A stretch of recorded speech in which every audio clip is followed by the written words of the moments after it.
Hello and welcome back students. बच्चों, आज जो अपन पढ़ने चाह रहे हैं, जो अपन स्टार्ट कर रहे हैं, वो है अपना हिस्ट्री। बिकॉज जियोग्राफी अपन ने कर ली है, सिविक्स अपन ने समझ लिया है, कॉन्स्टिट्यूशन वगैरह सब चीजें। तो अब अपने को हिस्ट्री के बारे में भी थोड़ा बहुत जान लेना पड़ेगा ना। हिस्ट्री बच्चे, history is all about past, मतलब पहले क्या हुआ है, अपने को वो सारा डिस्कस करना है। आई नो आप लोगों के करियर्स में तो ये काम नहीं आएगा, but still we have to study, it's our subject और we have to study well, है ना। तो बच्चों, ये जो टॉपिक है हिस्ट्री, हिस्ट्री का जो ये चैप्टर अपन लोग स्टार्ट कर रहे हैं, फ्रॉम ट्रेड टू टेरिटरी, यानी कैसे एक ट्रेड जो है, ट्रेड पता ना क्या होता है, ट्रेडिंग करना मतलब बिजनेस करना, एक चीज लेना दूसरी चीज देना, दैट इज ट्रेड। अगर मैंने आपको अपना मोबाइल दिया है तो उसके रिगार्डिंग आप मुझे मनी दे रहे हो, दैट इज अ ट्रेड। ये होता है ट्रेडिंग, मतलब बिजनेस करना, एक चीज के बदले दूसरी चीज देना। तो अपन इस चैप्टर में जो डिस्कस करेंगे ना पूरा, वो यही करेंगे कि कैसे एक ट्रेड, नॉर्मल एक ट्रेड जो है पूरा टेरिटरी में कन्वर्ट हो गया। मतलब एक छोटा सा बिजनेस स्टार्ट करने आए थे लोग यहाँ पे, और कैसे उन्होंने इसको अपनी टेरिटरी बना लिया। मतलब ये तो वही बात होगी, आप समझो कि आप किसी रीजन से यहाँ से वडोदरा गए और वहां पर आपने ट्रेड किया और थोड़े टाइम के बाद पूरा वडोदरा आपका हो गया। इजंट इट इंटरेस्टिंग, है ना। तो कैसे हुआ होगा, मतलब ये ट्रेड इतना ज्यादा कैसे फैलता गया, या इतना ज्यादा कैसे इसमें पावर्स आती गई, ऐसा क्या हुआ इस ट्रेड के अंदर, ऐसा कौन सा ट्रेड था, ऐसा कौन सा बिजनेस था, इसकी वजह से पूरा टेरिटरी उनके अंडर में चला गया। किसकी बात कर रहा हूँ बच्चों मैं? यस, मैं बात कर रहा हूँ इंडिया की। इंडिया के अंदर ट्रेड हुआ था, इंडिया के अंदर कंपनी आई थी, इंडिया के अंदर ब्रिटिशर्स आए थे, इंडिया जो है टेरिटरी बन गया ब्रिटिशर्स की, है ना। ब्रिटिशर्स जितने भी थे वो लोग आए यहाँ पे, उन्होंने क्या किया, अपनी कंपनी स्टार्ट करी, अपनी कंपनी के यहाँ पे ट्रेडिंग करी, उस ट्रेडिंग के थ्रू धीरे धीरे करके अपना एरिया, अपनी मैन्युफैक्चरिंग, अपनी सब चीजें एक्सटैंड करते गए, बढ़ाते गए, और बढ़ाते बढ़ाते इतना ज्यादा उन्होंने कवर कर लिया कि पूरा का पूरा जो इंडिया है, कंप्लीट इंडिया, वो इनकी एक सिंगल टेरिटरी बन गया। यहाँ तक कि पूरी पावर्स इनके पास चलेगी, अपने ऊपर जो रूल हुआ है ना जबरदस्ती, वो सब इस ट्रेडिंग से शुरू हुआ है। ठीक है, तो आओ बच्चों अपन ट्रेड के बारे में जानते हैं। आई गेस आप लोगों को अब ट्रेड के बारे में जानने में मजा आएगा। ठीक है, तो जो सबसे पहले ट्रेड जानने से पहले अपन ये जान लें कि कंपनी कौन सी थी और वो इंडिया में कब आई, है ना। तो बच्चों, ईस्ट इंडिया कंपनी है। ठीक है, बेसिकली कंपनी जो थी, इनका प्रोडक्शन का काम था। ये इंडिया के अंदर 1600 यानी 1600, इन द ईयर ऑफ 1600 में इंडिया में आई। उस टाइम पे जो उनकी क्वीन थी एलिजाबेथ, इंग्लैंड के ब्रिटिशर्स की जो क्वीन थी, उन्होंने यहाँ पर आई। और यहाँ पर आके पता है क्या कर दिया, यहाँ पर आते ही उन्होंने रूल स्टार्ट कर दिया। मतलब इससे पहले तो क्या होता था, ईस्ट इंडिया कंपनी से पहले क्या होता था कि जो छोटी छोटी कंपनियां थी यहाँ पे, जो छोटे छोटे मैन्युफैक्चरर्स थे ना, वो सब अपना अपना काम करते थे। जैसे आप मान लीजिए कोई एक मैन्युफैक्चरर है, कॉटन को आप एक्सट्रैक्ट कर रहे हैं, प्रोड्यूस कर रहे हैं, और उससे फर्दर जो चीजें हैं आप उसको बना के बेच रहे हैं। ठीक है, ऐसे छोटे छोटे बहुत सारे वहां पर लोग थे और अपना अपना काम कर रहे थे। सबकी छोटी छोटी कंपनीज थी, सबकी छोटी छोटी मैन्युफैक्चरिंग इंडस्ट्रीज थी, है ना। लेकिन जैसे ही क्वीन एलिजाबेथ इंडिया आई, आते ही उन्होंने एक चार्टर इशू कर दिया। क्या बोला मैंने, क्या इशू कर दिया? चार्टर। चार्टर का मतलब होता है, चार्टर जो था वहां पे उस टाइम पे एक तरीके से जबरदस्ती बोलूंगा मैं ना, एक जबरदस्ती वाली परमिशन थी, जो खुद की कंपनी को उसको दे दी उसने। अपनी कंपनी को, यानी ईस्ट इंडिया कंपनी जो उसकी थी, उसने खुद की कंपनी को चार्टर दे दिया, और चार्टर के अंदर ये लिखा हुआ था कि आज से, इवन अभी से, जितना भी प्रोडक्शन होगा, जितना भी ट्रेडिंग होगा ईस्ट की तरफ से, ईस्ट इंडिया का ईस्ट, वहां से जितना भी होगा, वो सारा का सारा कोई और इंग्लिश ट्रेडिंग कंपनी नहीं करेगी।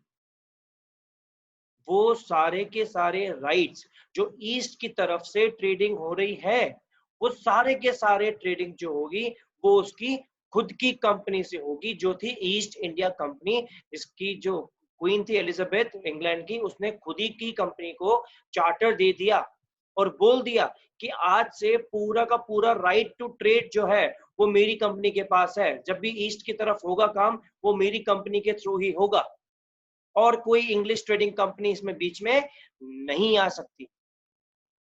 आया समझ? लेकिन बच्चों अब जो वहां पर है, जो कंपनी जो उनका क्या होगा, है ना? मन में क्वेश्चन रेज हुआ ना, मन में एक क्वेश्चन आया ना कि वहां पे जो कंपनी है सर छोटे छोटे उनका क्या होगा, जो दूसरी कंपनी ईस्ट से आ रही है उनका क्या होगा, तो वो सब अपन धीरे धीरे पढ़ेंगे। लेकिन अभी इसके बारे में ये भी जान लें कि उस टाइम पे उस टाइम पे ट्रेडिंग जो था बहुत इंपॉर्टेंट था, है ना? वो तो अपन जानेंगे कि वो बाकी कंपनी से क्या हुआ, लेकिन ये तो जान लें कि ट्रेडिंग है क्यों। और भी चीजें थी वहां पे, एग्रीकल्चर, फार्मिंग, नॉन फार्मिंग, इसमें भी तो अपना इंडिया बेस्ट था। लेकिन ट्रेडिंग में ही क्यों आई? ट्रेडिंग में इसलिए आई बिकॉज उन दिनों 1600 की बात कर रहा हूँ मैं, उन दिनों की बात है, वंस अपॉन अ टाइम, उस टाइम पे ट्रेडिंग ही एक ऐसा बिजनेस था जहां पर सबसे ज्यादा जो था वो था प्रॉफिट। कोई कंपटीशन ही नहीं है। मतलब पूरा का पूरा जो इंडिया है उसकी 85 टू 90% जो पॉपुलेशन है वो सिर्फ फार्मिंग एक्टिविटीज कर रही है, एग्रीकल्चरल एक्टिविटीज कर रही है। जो बाकी बचे हैं वो छोटे मोटे कंपनी, सोचो सिर्फ 10% लोग हैं जो अपना मैन्युफैक्चर कर रहे हैं, एक फैक्ट्री रन कर रहे हैं, तो उसका मतलब क्या हुआ, प्रॉफिट मार्जिन बहुत ज्यादा हुआ। तो इस कंपनी के लिए तो बहुत बेनिफिट हुआ और उन्होंने ये चीज देखी।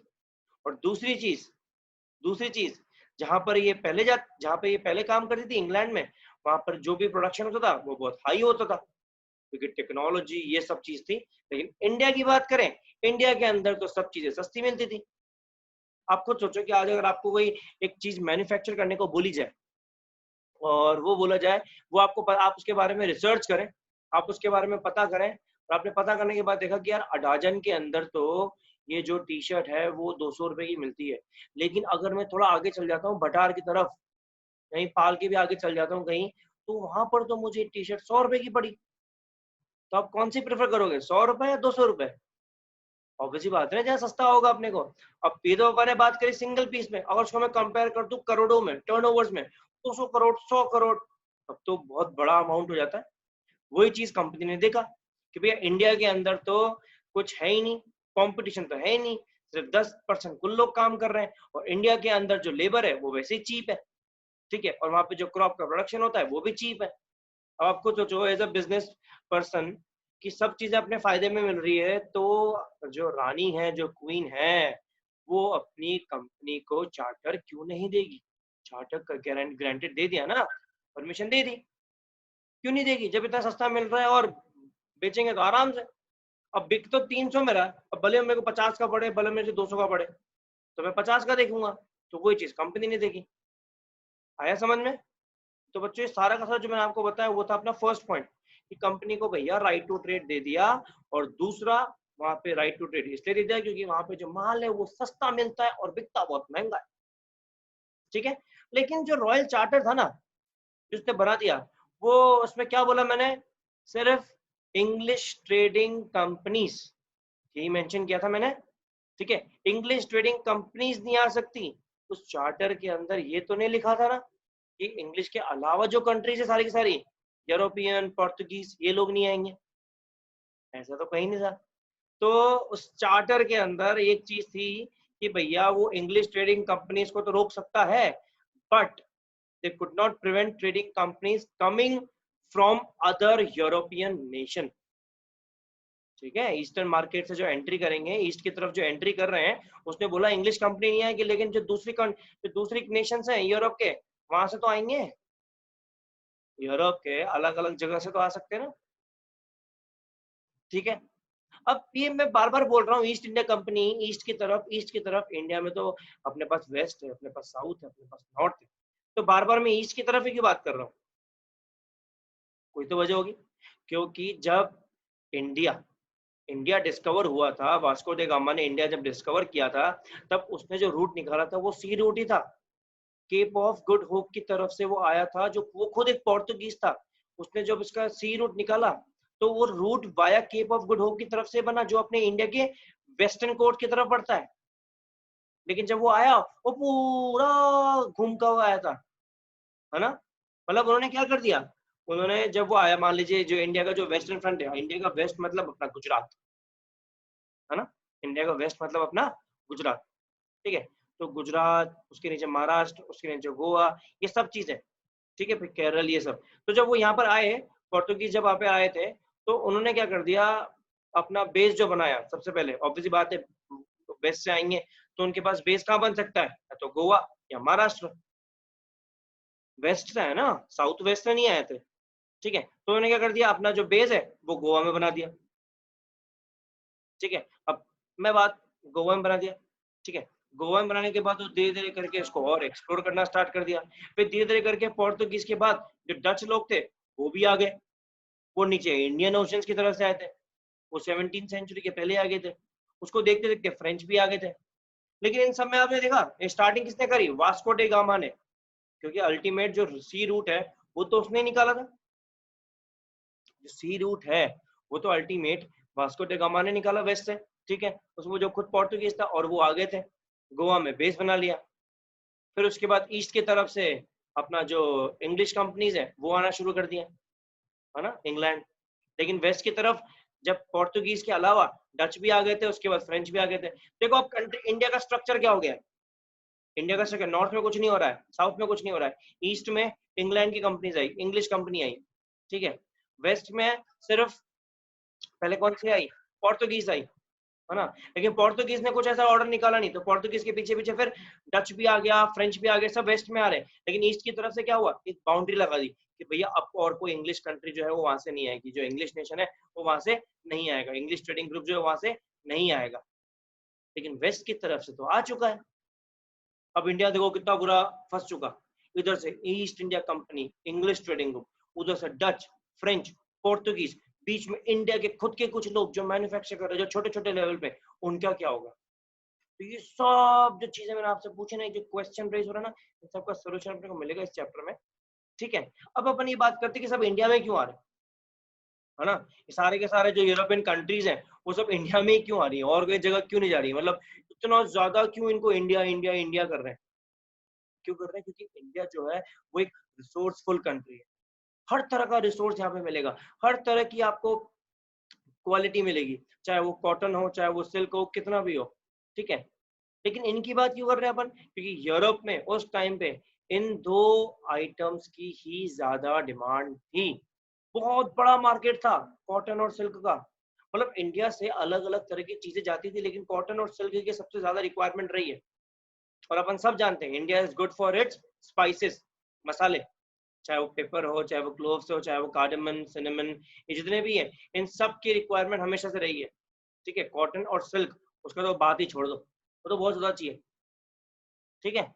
तो उसी तरीके से यूरोपियन कंट्रीज़ हमेशा से इंटरेस्टेड रही हैं इन चीज़ों को खरीदने में, क्योंकि उनका मार्केट बहुत ज़्यादा है। अब आप खुद सोचो, अगर यूरोपियन कंट्रीज़ को यहाँ पर आके सस्ता पड़ेगा और वहाँ पे जाके अपने खुद की कंट्री में जाके महँगा बेचेंगे, तो प्रॉफ़िट तो मिलना ही ना। आप कुछ ₹100 की चीज़ आप 400 में बेच रहे हो, और आप देख और आपको पता पड़ता है कि ये जो प्रोडक्ट मैं ₹100 का खरीद रहा हूँ, वो ठीक थोड़ा-सा दूर जाके मुझे वो ₹2 का मिलेगा। तो भाई अपन क्यों नहीं जाएँगे? जाएँगे ना। तो इसलिए यूरोपियन कंट्रीज़ ने इंडिया आना स्टार्ट कर दिया। उन्होंने सोचा कि भैया अब जो है, हमें सस्ता आइटम मिल गया है और धीरे-धीरे करके हम इसको सस्ते में बनाएँगे और महँगे में बेचेंगे, है ना? लेकिन अब जब ईस्ट इंडिया कंपनी अकेली थी, तब तो बहुत बढ़िया था। लेकिन धीरे-धीरे करके कॉम्पिटिटर्स ये सब आना स्टार्ट कर दिए। डच, पोर्तुगीज़, फ्रेंच, ये सब लोग आना स्टार्ट कर दिए। एक तरीके से कॉम्पिटिशन बन गया। अब खुद सोचो, कॉम्पिटिशन बनेगा, तो कहीं न कहीं तो लॉस होगा और कहीं न कहीं तो प्रॉफ़िट होगा, है ना? अब बच्चों, आज जो मैं आप लोगों के सामने जो सेशन है, वो इसका स्टार्टिंग पार्ट का यही था। आज अपने को डिस्कस यही करना है, लेकिन मैं आप लोगों के सामने एक क्वेश्चन पुट अप करके जा रहा हूँ, जो आपको मुझे सोच के बताना है, ठीक है? और वो आपको मैं नेक्स्ट वीडियो में जवाब दूँगा इसका, ताकि आप बने रहें। क्वेश्चन यही है कि अगर इतना ज़्यादा कॉम्पिटिशन होगा, इतने ज़्यादा कॉम्पिटिटर्स अगर आ जाएँगे, तब ईस्ट इंडिया कंपनी या डच या पोर्तुगीज़, ये जो कंपनीज़ हैं, जो अदर यूरोपियन कंट्रीज़ हैं, उनका क्या होगा? क्या वहाँ पर सिचुएशन होगी? किस तरह का वहाँ पे बिहेवियर होगा? क्या वहाँ लड़ाइयाँ होंगी या फिर क्या मिल-बैठ के सब काम करेंगे? क्या वहाँ प्रॉफिट ज़्यादा होगा या फिर लोग एक-दूसरे को मारना स्टार्ट कर देंगे? ठीक है ना? तो ये सारे क्वेश्चंस के आंसर आप लोगों को मैं अगले सेशन में दूंगा, और उससे पहले अगर आपको मिलते हैं तो आप मुझे दे सकते हैं, ठीक है? ओके बच्चों, आई गेस आप लोगों को समझ में आ गया होगा कि इंडिया किस तरीके से ब्रिटिशर्स के हाथों में गया, एक सिर्फ ट्रेडिंग की वजह से। ठीक है बच्चों, आई गेस आप लोगों को समझ में आ गया होगा। अपन मिलेंगे इसके नेक्स्ट सेशन में इन सब क्वेश्चंस के आंसर्स के साथ। टिल देन घर पे रहें, सेफ रहें, सुरक्षित रहें। ओके बच्चों, बाय बाय।